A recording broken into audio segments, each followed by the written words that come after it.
Alright, now let's move on to arrays, which you've been waiting for. If you're totally new to programming, don't worry. I'll keep this simple, okay? Think of an array like a box with multiple compartments, guys. Like a kindergarten, okay?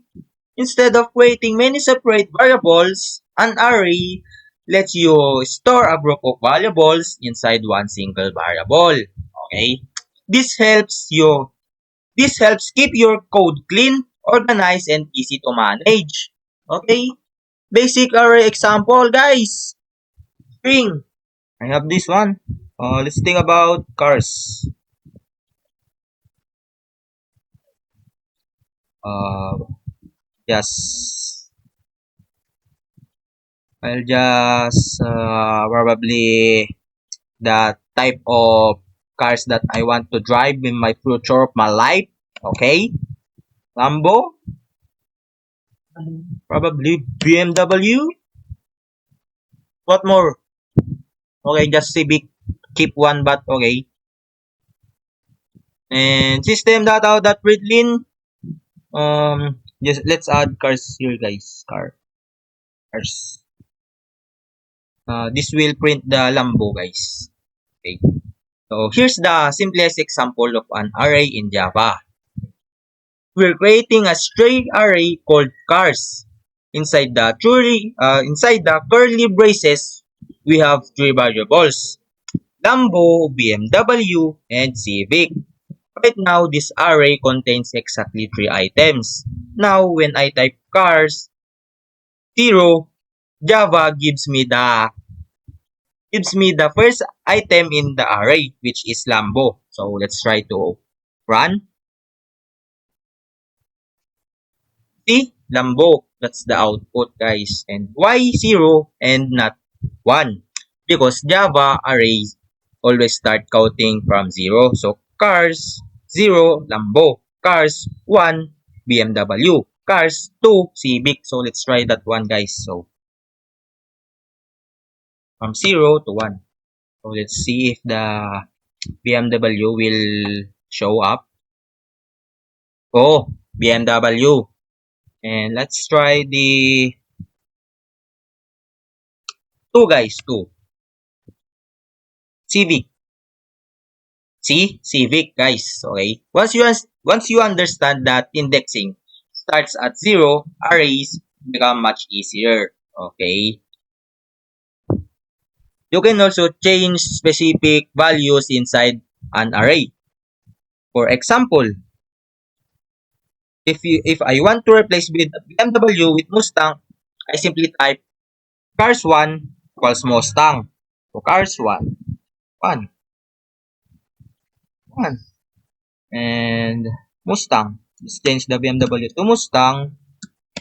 It will change the BMW to Mustang, guys. Okay. See? Mustang. Oh, I'm proud of myself, guys. Okay. Now, the array's second item is completely updated. Arrays are great because you can modify values whenever you want. Okay, guys?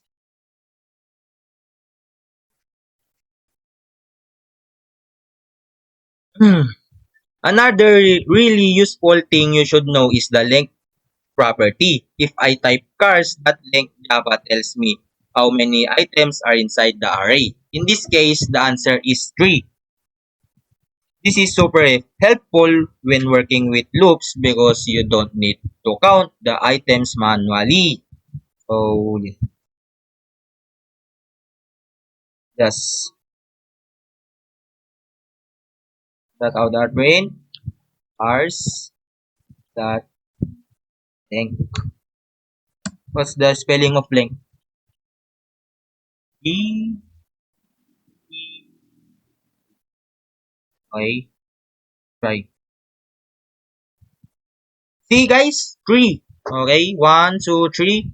We have 3 different cars that I put into string. Okay, this is super helpful when working with the loops because you don't need to count the items manually, which I've told you earlier. Okay, looping through an array, guys. Okay. This one is the most common things you'll do with arrays. Loops through each time. Here I'm using a basic loop. We start I at 0 because array begin at index 0. Then we run the loop as long as I is less than array length. Inside the loop, we print cars I. So this will print Lambo, BMW, Civic. This is extremely powerful because instead of typing 3 println statements, we only write one loop. And if your array has 100 items, the same loop will still work. Okay? But I'm not going to do that, guys, because no. So now we're at the last part. So I have said many things. So to recap, or should I say, and that's the basic of arrays in Java, simple and clean.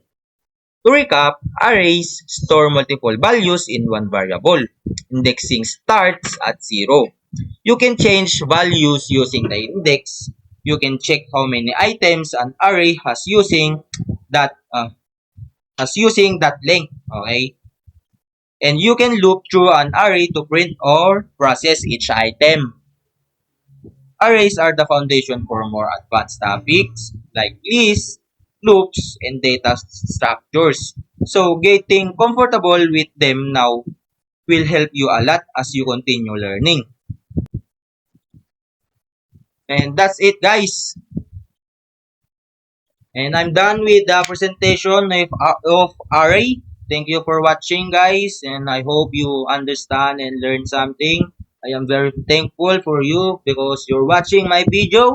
Okay, that's it.